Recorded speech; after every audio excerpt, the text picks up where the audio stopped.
Reka nongere mbahe ikaze inshuti bakunzi babaho neza TV, reka mbifurize gukomeza kugubwa neza ndetse no kunogerwa n'ibiganiro Baho Neza TV igenda igutegurira umunsi ku wundi. Nk'ibisanzwe muri kumwe nanjye mujyanama w'ubuzima ku bufatanye na Hope Vision Training Center. Hope Vision Training Center ni ikigo kibigisha guteka kinyamwuga, kikabigisha gusuka no gusokoza ibyo byose by'ubwiza, kikabigisha gutunganya ikawa coffee barista, kikabigisha gutunganya ibikomoka ku ifarini, patisserie na boulangerie, bakakwigisha n'igikoni culinary art. Ibyo byose rero akarusho ka Hope Vision Training Center nuko bagufitiye amacumbi ku bahungu n'abakobwa kubiga bahaba, hanyuma abandi bakiga bataha ku batuye hafi na hano mu mujyi wa Kigali, bakorera i Kigali Gikondo. Hanyuma wifuza ubusobanuro burambuye, wifuza kumenya byinshi kuri Hope Vision Training Center, jya kuri Google yawe wandikemo akadomo, jya kuri Google yawe wandikemo eshatu akadomo Hope Vision Training Center akadomo rawa, eshatu akadomo Hope Vision Training Center akadomo rwa. Hanyuma urabonaho nimero, urabonaho ibisobanuro birambuye, uniyandikishe. Ushobora no kwiyandikisha ukazaza uje kwiga.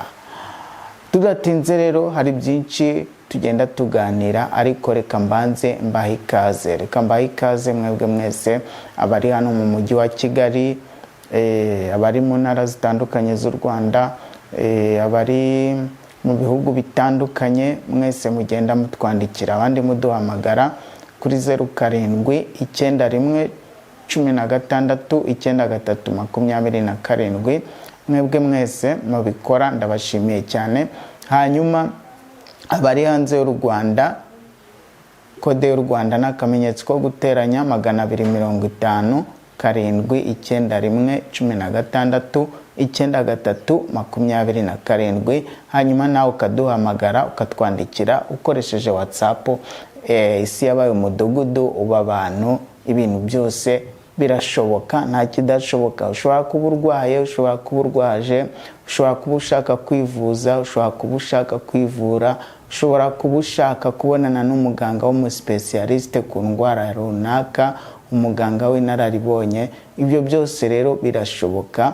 Duhamagare, twandikire. Hari n'abandi batwandikira, nkunda kwita aba VIP, batwandikira banyuze kuri email yacu ni umutinyarwanda@gmail.com.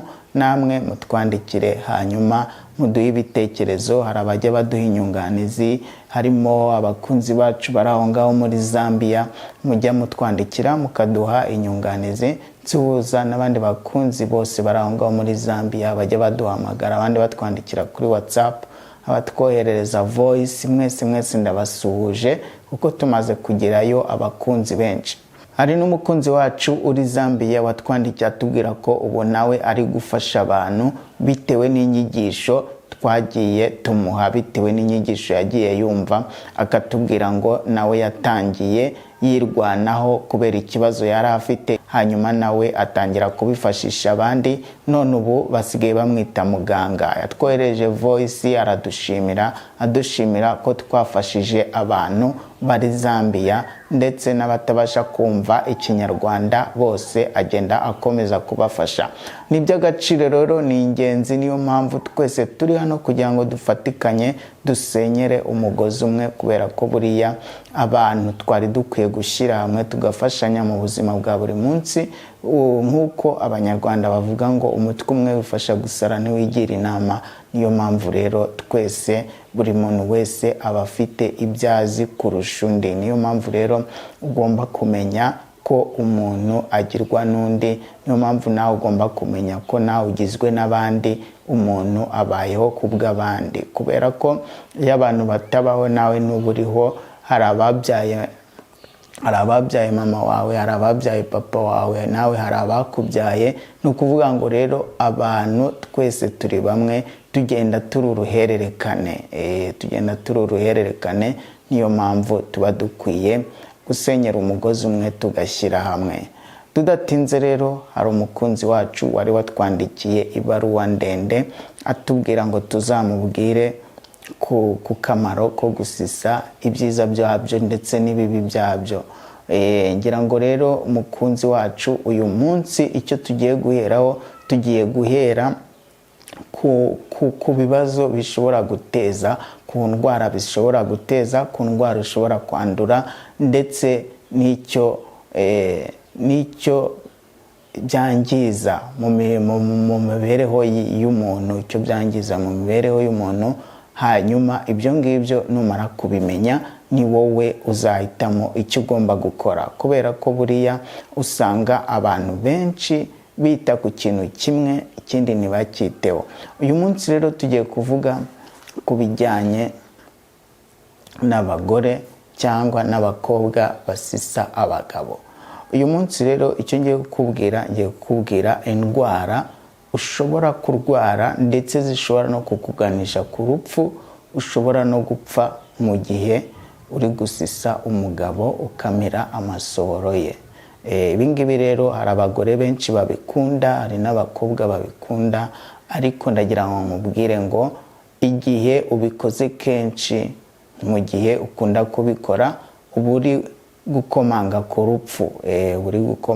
rupfu, niyo mpamvu rero mba ndi hano kugira ngo mugire inama, kubera ko usanga abantu benshi hari ibintu bakora batari babizi. Usanga abantu benshi bagendera mu kigare, hari ibyo babonye mu mafilime. Usanga abantu benshi bagendera mu kigare cy'inshuti zabo, iby'inshuti zakoze nawe agashaka kubikora, nawe agahora afite amatsiko yo kubikora, ugasanga agiye gukora bitari byo cyangwa agakoreshwa amakosa. Rero uyu munsi ndagira ngo ubyumve neza, kubera ko buriya usanga kenshi abakobwa, cyane cyane usanga abakobwa benshi batinya gutwara inda, bagatinya gutwita, ariko ntibatinye kwandura indwara, kubera ko buriya mu mibonano mpuzabitsina habamo indwara nyinshi. Usanga rero abakobwa benshi batinya gutwita, ariko ugasanga ntatinya kuba yarwara sida, ntatinya kuba yarwara imitezi, ntatinya kuba yarwara hepatite cyangwa n'izindi ndwara za diyabete n'ibindi bishobora gukomoka ku mibonano idakingiye, ariko ugasanga gutwita nibyo atinye kurusha gutinya indwara. Hari n'abandi rero baba batabizi, rero buriya Imana ntago ijya yibeshya. Buriya Imana n'umukozi w'umuhanga. Niba Imana yararemye igitsina gore, ikarema igitsina gabo, ibyo bitsina bigomba gukora icyo Imana yabiremeye, kuko Imana yabiremeye kugira ngo umuntu abyare, yororoke. Hanyuma rero niba utangiye kujya gukora ibindi Imana itagenye, ukajya gutangira gushakishiriza mu kanwa, mu matwi, mu mabere n'ahandi hatandukanye, ibyo bintu biba binyuranye n'ubushake bw'Imana. Ni nayo mpamvu usanga abantu bazana ibintu biteza indwara kandi biteza ikibazo. Ugasanga abantu bahorana uburwayi budakira, ugasanga abantu bahorana ibibazo, ihungabana mu mutwe n'ibindi, bitewe n'ibyo abantu birirwamo cyangwa n'ibyo bajyamo bidafite umumaro. Icyambere ushobora kwandura, indwara ya mbere ushobora kwandura, nubwo ubushakashatsi bugaragaza ko mu masohoro hatabonekamo sida nyinshi, ariko sida ushobora kuyandura mu gihe wakoze imibonano yo mu kanwa. Ni ukuvuga ngo hari abagabo benshi baba baguze nk'abakobwa bicuruza, ugasanga arifuza ko amurangiriza mu kanwa, ugasanga wa mukobwa amasohoro arayamize, yivanze n'amacandwe n'andi matembabuzi yo mu kanwa. Rero icyambere, indwara ya mbere ushobora kwandura sida, ushobora kwandura imitezi, ukagira imitezi mu kanwa ikajya mu mihogo. Ikindi ushobora guhura nacyo, ushobora gukomereka mu kanwa cyangwa mu mihogo. Ibyo byose rero bitera ingaruka, za mikorobe, ya myanda n'ibindi bitandukanye byose, ugasanga ugize ikibazo cyo kubabuka mu kanwa, ugasanga ugize ikibazo cyo kugira ibisebe mu kanwa, gutakaza ubudahangarwa bw'ururimi, ugasanga ururimi rwarashishutse, rwaramyotse, hanyuma rugatakaza bwa budahangarwa bwo guhangana n'ibishyushye, ugasanga nta kintu gishyushye ugishyira mu kanwa. Mu gihe utangiye kurya ibintu bishyushye ukumva amenyo arakutse, kumva ururimi rurakuriye, ariko ibyo byose ntumenye ko hari icyabiteye. Ibyo byose rero ni ingaruka ziterwa n'ibyo ngibyo ukora byo gusisa abagabo kenshi. Hanyuma rero ikindi nakubwira ni uko buriya iyo umize amasohoro y'umugabo haba harimo intanga. Izo ntanga rero nk'uko zihuta kandi zikirukanka cyane, ziragenda, hari izigenda zishobora kugenda zikirukanka mu muhogo, zimwe zikajya mu bihaha, zigafunga imyanya y'ubuhumekero, ugahita utangira kugira ibibazo byo kubura umwuka ndetse n'ibibazo by'ibihaha, atangira kugira ibibazo byo kurwara kanseri y'ibihaha. Hari no kugenda zigafunga mu mihogo, hari no kugenda zikajya mu mwijima.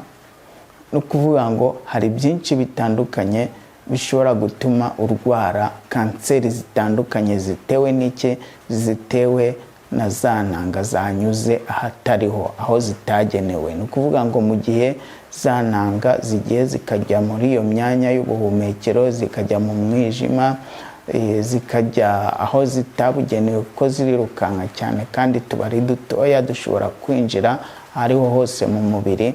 Hanyuma rero iyo ugize ibyago rero tukinjira ahantu mu mubiri tugapfiramo, kuko birumvikana turapfa, birumvikana dupfiramo. Ni ukuvuga ngo rero iyo zipfiriye ahantu ari nyinshi, aho hantu zapfiriye niho ushobora kurwara ibibyimba. Nk'abagore bakunda kurwara ibibyimba mu nda, usanga kenshi ari cyo kibazo baba barahuye nacyo.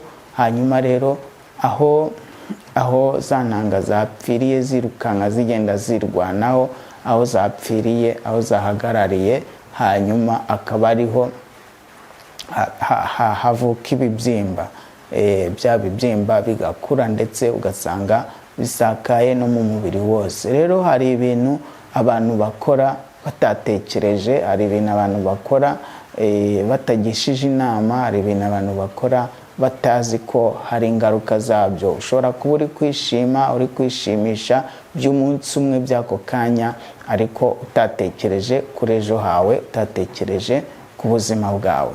Ni ukuvuga ngo rero niba hari ibyo ubona mu mafilime, niba hari ibyo ubwirwa n'abandi, wibigerageza utabajije, kubera ko buriya iyo utabajije usaza utamenye. Ni ukuvuga ngo hari byinshi bigendanye n'ubuzima tugenda tugusobanurira, niyo mpamvu tuba turi hano kugira ngo tugufashe.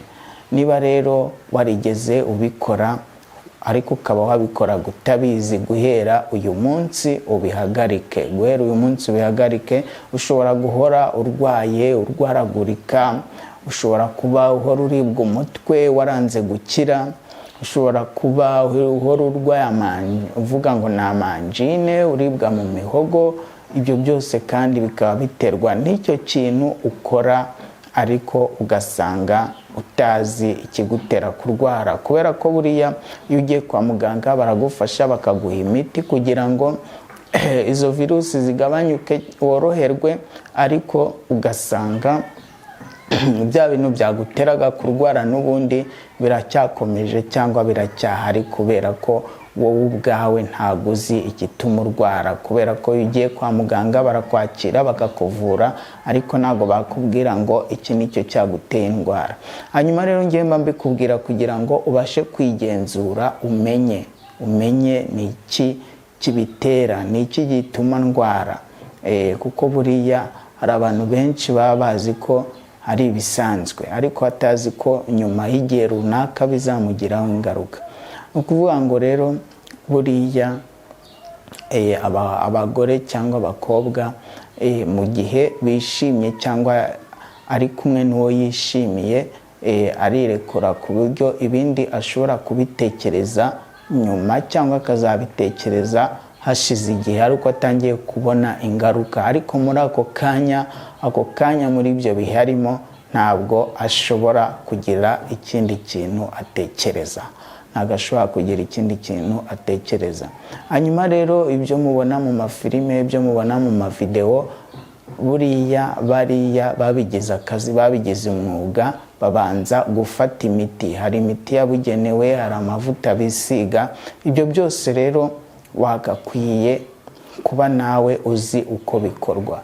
Ni ukuvuga ngo rero biri ubona mu mafilime, ubona bagize gutya, nawe ugashaka kubyapurika. Rero jya umenya ko abantu batandukanye kandi batandukanye batanganya ubwenge. Mu gihe rero bariya babigize akazi, babigize umwuga, babanza kwisuzumisha, bagafata imiti kugira ngo bakore icyo gikorwa. Hari n'amavuta bisiga, hari n'imiti bisiga kugira ngo izo mikrobe zipfe cyangwa zitabajyamo. Rero ntukabone babikoze ngo nawe ushake kubigana. Indi ndwara nakubwira rero ikomeye ushobora guhura nayo ni indwara y'umwingo. Indwara y'umwingo ku bantu bagira umwingo mu ijosi ukabyimba, ijosi riri mu ijosi akabyimba, akenshi usanga aha hantu iyi virusi iterwa n'umwingo iterwa kenshi bikunze kubaho kubera abantu bagiye basisa abagabo, kuko akenshi usanga bikunda kuba ku bagore. Ugasanga ya virusi cyangwa niba yari afite virusi cyangwa yari afite andi ma infection mu gitsina, yari afite izindi ndwara, ugasanga biragiye bigeze mu muhogo bikoze indi virusi, hanyuma bigatuma kariya ko mu muhogo kabyimba, akaba ariko kazana umwingo, ugatangira kugira umwingo. No ku bagabo rero nuko, no ku bagabo hari abagabo bakunda gusisa abagore. Hari abagabo bakunda gusisa abagore agashyira ururimi mu gitsina cy'umugore. Rero nagira nkubwire ko noneho mu gitsina cy'umugore harimo mikrobe nyinshi ndetse na gaze nyinshi. Hari gaze nyinshi ziba mu gitsina cy'umugore zituma zica mikrobe kugira ngo intanga y'umugabo niza zishakira inzira igera aho igomba kugera, za mikrobe zitayihungabanyije. Ni ukuvuga ngo rero buriya Imana ni umukozi w'umuhanga, nk'uko nkunda kubikubwira, byose iba yarabiteganyije. Rero mu gihe uri umugabo ugashyira ururimi mu gitsina cy'umugore, menya ko uri kwikururira ibyago, harimo kurwara umwingo, harimo kurwara hepatite, harimo kurwara n'izindi ndwara zikomeye ushobora kwandurira aho ngaho, harimo no kurwara imitezi yo mu kanwa. Ibyo bintu byose rero bishobora gutuma wangirika ururimi, bishobora gutuma wangirika ishinya. Ugasanga umuntu yari afite ishinya nziza iri kugenda ihinduka iva amaraso, yomoka, ishishuka ivaho, kavuga ngo yarwaye amenyo, ngo yagize uburwayi bw'amenyo, akajya kwivuza amenyo cyangwa kwivuza mu kanwa nk'ibisanzwe, ariko atazi ikibitera. Rero nicyo ngicyo kibitera. Niba ufite ibibazo nk'ibi ngibi mu kanwa, niba ufite ibibazo byo gushishuka ururimi, niba ufite ibibazo byo gushishuka ishinya, niba ufite ibibazo byo gushya iminwa, ugasanga iminwa yaratukuye, irashya cyangwa iromoka, ibyo bintu byose rero ujye umenya ko hari ikiba cyabiteye. Rero niba ukunda gusisa abagore ukaba uri umugabo ufite ibibazo bitandukanye, ibyo bintu bigabanye unabireke, kubera ko nibikuganisha ku rupfu. Kubera ko buriya hari n'abagabo benshi bagiye bapfa bazize icyo kintu, kubera ko hari nk'abagore cyangwa nk'abakobwa b'abasambanyi usanga mbere yo kujya kubonana n'umugabo abanza agafata imiti agashyira mu gitsina, iyo miti ituma adasama. Mu gihe rero yafashe iyo miti ituma adasama agashyira mu gitsina, mu gihe wowe ukojejemo ururimi rwawe uhita ugira ikibazo cy'umuvuduko, kubera ko bihita bigenda bikabyara uburozi, bikaba uburozi buza kwica za ntanga zawe. Ni ukuvuga ngo rero iyo bwa burozi buza kwica za ntanga zawe bugiye mu kanwa kawe, hari abahita bahasiga ubuzima, kubera ko bihita bigenda bikamwinjiramo, kuko biba biri birwanya umubiri, biba biri birwanya umubiri. Hanyuma rero ugasanga biragiye birakurwanyije, biragiye biguteye umuvuduko ukabije w'amaraso, umutima ugahagarara. Ni byinshi cyane rero mujya mwumva abaguye mu maroji, mujya mwumva abaguye baguye hejuru y'abagore bari gukora imibonano. Rero ndagira ngo nkubwire mugabo, ibyo byose biba biterwa n'iki? Biba biterwa n'ibyo wagiye gukora bitari byo, kandi atari ko Imana yabigenye, utazi ikibyihishe inyuma. Jya ubanza